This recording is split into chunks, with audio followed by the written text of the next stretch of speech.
So what were you looking forward to the most coming back to the Ant-Man franchise?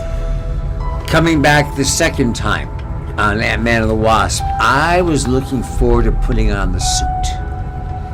I missed having my Ant-Man suit as the original Dr. Hank Pym in the first one, so I love that moment when I got to put the suit on. So now that you've been in 2 of the MCU universe films, has you had any surprising reaction from your already large fan base or the MCU fan base? Oh yeah, there's a whole under 18 group that didn't know I was alive before I did these Ant-Man films. So yeah.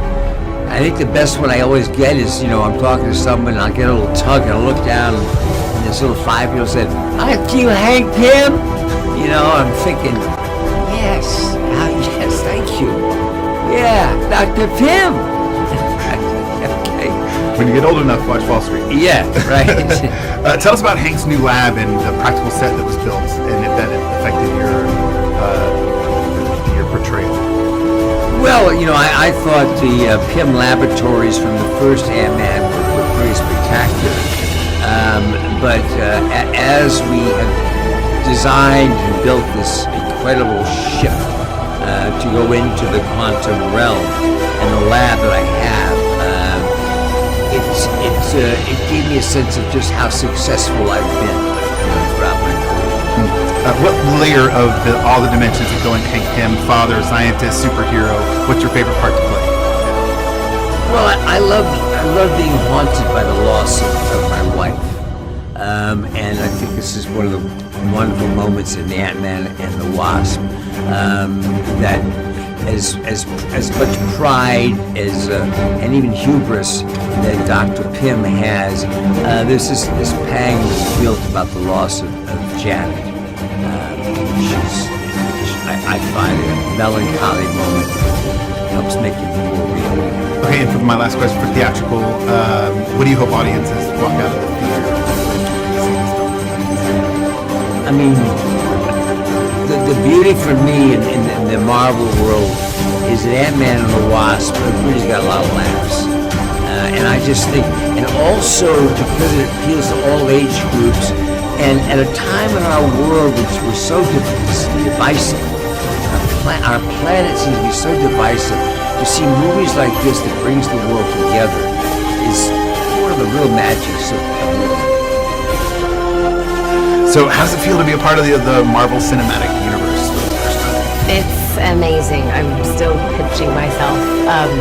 The Marvel Universe is just such a huge, incredible, moving universe, and to be part of it it gives me the chills to even talk about it. Have you already had any, the film hasn't even come out yet, but have you had any MCU fan interaction that it's like, I think I've been keeping myself kind of ghostly. I have had anticipation and oh my god, you're going to be playing Ghost, and so that's been really fun, and it's fun to see fans excited for this, and they're not going to be disappointed. It's a great movie. What element as an actor drew you to Ghost? I think for me the exciting factor. I love superheroes and villains. I've grown up on on comics myself. A lot of Batman, a lot of Joker and Superman. But Marvel is amazing. I'm such a huge fan myself. Of all the Marvel Universe movies. And Ant-Man, the first one, directed by Peyton Reed as well, was just such a success. I loved it. It was just it was the real funny one with so much heart.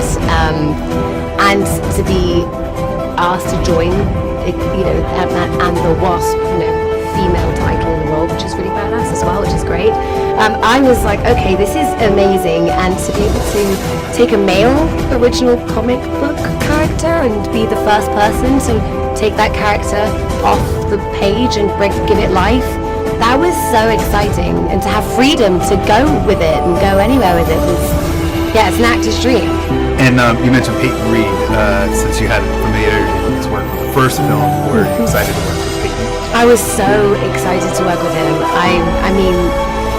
To have such a successful, first Ant-Man movie, and then to know that he was going to be attached to do this one as well, I was like, okay, this is going to be really fun, and I was not disappointed in the least. It was so much fun.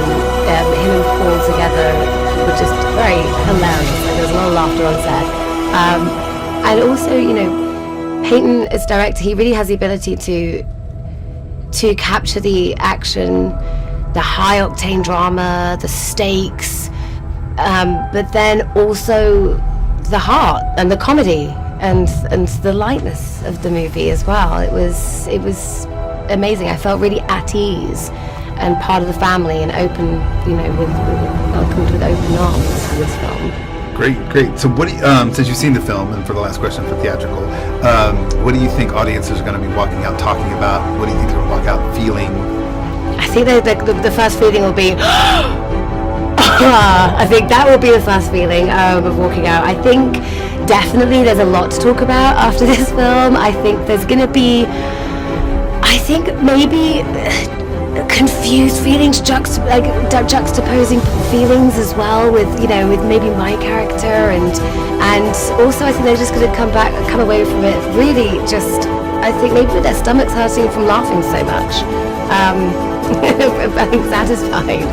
But right now, at this moment in time, at this moment culturally in this country, I think that it's a very timely film because it's uplifting, it's funny, it's sweet, it's heartfelt, it hurts emotionally, but mostly it just is tender, and I think people will come away feeling really good. And I can't do an interview about Ant-Man and the Wasp without saying that I think women and little girls are going to come away feeling